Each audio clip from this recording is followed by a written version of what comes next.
Oke, baik. Assalamualaikum warahmatullahi wabarakatuh.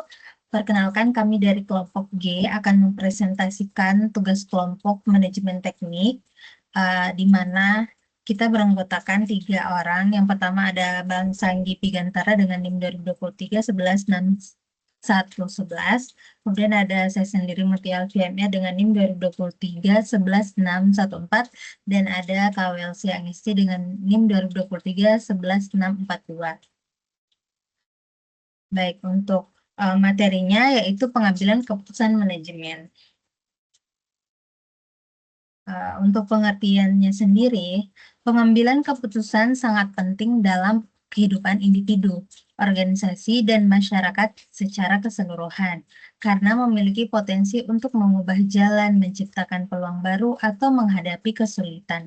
Pengambilan keputusan dalam manajemen adalah proses menentukan pilihan di antara dua pilihan atau lebih. Hal ini melibatkan evaluasi pro dan kontra dari berbagai pilihan dan memilih opsi terbaik untuk mencapai hasil yang diinginkan.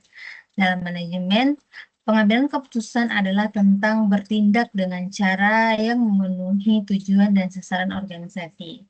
Kemudian, uh, pentingnya pengambilan keputusan itu terdiri dari beberapa poin. Yang pertama, menentukan arah dan tujuan organisasi, di mana keputusan strategis seperti menetapkan visi, misi, dan sasaran organisasi sangat mempengaruhi masa depan perusahaan. Tanpa keputusan yang tepat, organisasi bisa kehilangan arah. Yang kedua adalah mengalokasikan sumber daya secara efisien. Manajer harus memutuskan bagaimana sumber daya, manusia, finansial, waktu, dan lain-lain digunakan. Keputusan yang buruk dapat mengakibatkan pemborosan atau penggunaan sumber daya yang tidak optimal.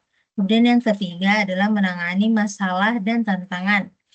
Dalam menghadapi masalah operasional, persaingan pasar, atau perubahan eksternal, manajer harus cepat dan tepat dalam mengambil keputusan untuk menjaga kelangsungan bisnis. Untuk poin yang kelima adalah meningkatkan daya saing. Keputusan yang inovatif dan adaptif terhadap tren pasar bisa menjadi keunggulan kompetitif. Misalnya, keputusan untuk berinvestasi dalam teknologi baru atau ekspansi ke pasar baru. Yang keenam adalah membina hubungan yang baik di lingkungan kerja, di mana pengambilan keputusan yang adil dan bijaksana dapat menciptakan kepercayaan, meningkatkan motivasi karyawan, dan membangun budaya organisasi yang sehat. Dan yang ketujuh adalah mengurangi risiko. Keputusan yang diambil berdasarkan analisis dan data yang akurat dapat mengurangi ketidakpastian dan risiko bisnis. Untuk selanjutnya akan dijelaskan oleh Kak Welsi Angesti. Silakan. Baik, terima kasih. Selanjutnya ada proses pengambilan keputusan manajerial. Yang pertama, menetapkan tujuan. Menetapkan tujuan adalah salah satu langkah pengambilan keputusan yang penting dalam manajemen. Tanpa tujuan yang jelas, akan sulit untuk membuat keputusan yang efektif yang akan membantu organisasi mencapai tujuannya. Menetapkan tujuan melibatkan penetapan tujuan spesifik yang perlu dicapai dalam jangka waktu tertentu. Kedua, ada mengidentifikasi keputusan. Langkah penting berikutnya dalam proses pengambilan keputusan dalam manajemen adalah mengidentifikasi masalah yang perlu ditangani. Setelah masalah teridentifikasi, manajer akan mengumpulkan informasi tentang solusi yang memungkinkan. Hal ini dapat dilakukan dengan berkonsultasi dengan orang lain, melakukan penelitian, atau menjalankan simulasi. Yang ketiga, mengumpulkan informasi yang tepat. Proses mengumpulkan informasi ini dikenal sebagai pengumpulan informasi berbagai sumber informasi yang dapat digunakan oleh manajer termasuk survei, wawancara, kelompok fokus, observasi, dan sumber data sekunder seperti artikel dan laporan. Setelah mengumpulkan informasi ini, manajer kemudian harus menganalisis untuk menentukan opsi mana yang paling baik. Kemudian yang keempat ada mengidentifikasi alternatif yang ada. Salah satu aspek terpenting dalam proses pengambilan keputusan manajerial adalah mengidentifikasi alternatif. Tanpa mengetahui apa saja pilihan Anda, akan sulit untuk membuat keputusan yang tepat. Ada beberapa cara berbeda untuk mengidentifikasi alternatif, tetapi beberapa metode yang paling umum adalah dengan melakukan curah pendapat, penelitian, dan konsultasi. Selanjutnya yang kelima itu adalah menimbang bukti dan data yang ada. Ketika kita mengidentifikasikan pengambilan keputusan dalam manajemen, salah satu langkah penting dalam proses ini dikenal sebagai menimbang bukti. Ini berarti meluangkan waktu untuk mempertimbangkan semua informasi yang tersedia sebelum membuat keputusan akhir. Hal ini dapat mencakup hal-hal seperti riset pasar, data keuangan, dan bahkan naluri. Selanjutnya yang keenam ada pilih di antara beberapa alternatif yang ada. Salah satu keputusan terpenting yang harus diambil oleh seorang manajer adalah alternatif mana yang harus dipilih.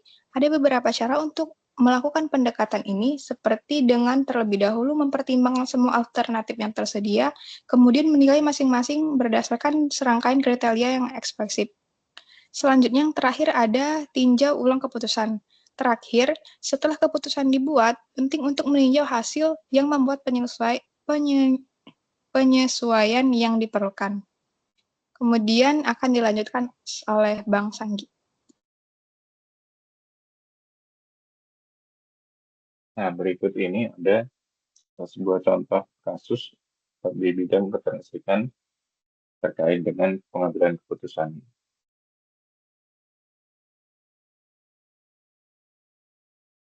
Nah, di sini ada contoh sederhana di mana sebuah cabang PLN Kota Sejahtera memiliki gedung kantor yang masih menggunakan lampu neon konvensional untuk penerangan. Dalam beberapa bulan terakhir, tagihan listrik kantor meningkat dan banyak lampu mulai rusak. Manajer operasional harus membuat keputusan, apakah akan mengganti seluruh lampu dengan lampu LED hemat energi atau tetap menggunakan lampu neon karena biaya awalnya lebih murah. Di sini ada dua permasalahan, yaitu lampu neon boros energi dan sering rusak.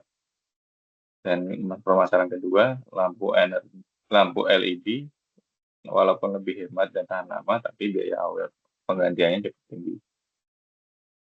Nah, di sini ada beberapa langkah-langkah pengambilan keputusan yang diambil. Yang pertama, identifikasi masalah. Selain dihadapi yang pertama, yaitu biaya listrik yang tinggi dan pemeliharaan lampu yang terlalu sering dilakukan. Kedua, dilakukan pengumpulan data. Perbandingan konsumsi daya antara neon versus LED. Kemudian, biaya total penggantian lampu seluruh gedung, dan simulasi penghematan listrik per bulan.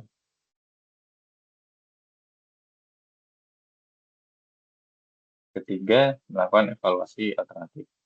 Alternatif A, tetap memakai lampu neon, tapi ganti hanya yang rusak. Alternatif B, mengganti seluruh lampu kepada lampu LED.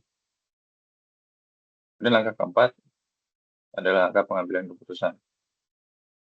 Manajer memutuskan memilih alternatif B, mengganti seluruh lampu ke LED, karena simulasi menunjukkan bahwa biaya investasi akan kembali dalam 6 bulan melalui penghematan listrik. Langkah kelima, implementasi. Jadi keputusan yang diambil dilakukan penggantian secara bertahap selama 1 minggu agar tidak mengganggu operasional. Setelah itu dilakukan evaluasi, bahwa setelah 3 bulan tagihan listrik turun 30% dan tidak ada lagi penggantian lampu yang rusak. Pelajaran yang kita ambil dari kasus ini itu pengambilan keputusan manajemen di sektor kelistrikan bisa sesederhana memilih teknologi yang lebih efisien. Biaya awal yang lebih tinggi bisa jadi investasi jangka panjang. Yang ketiga, penggunaan data dan perhitungan pengeluaran penting dalam mendukung keputusan yang rasional.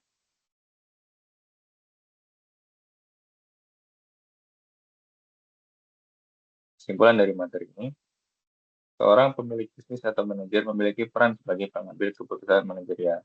Pengambilan keputusan yang baik adalah seseorang yang mampu mempertimbangkan semua fakta dan pilihan sebelum mengambil keputusan. Mereka juga harus mampu memperhitungkan konsekuensi jangka panjang dari keputusan mereka dan memiliki kemampuan untuk mengkomunikasikan keputusan mereka secara efektif kepada orang lain. Salah satu data penting dalam proses pengambilan keputusan manajerial adalah data keuangan. Jadi penting bagi Anda memiliki data keuangan bisnis yang faktual dan dicatat sesuai standar. Demikian presentasi yang kami sampaikan. Dan terima kasih. Assalamualaikum warahmatullahi wabarakatuh.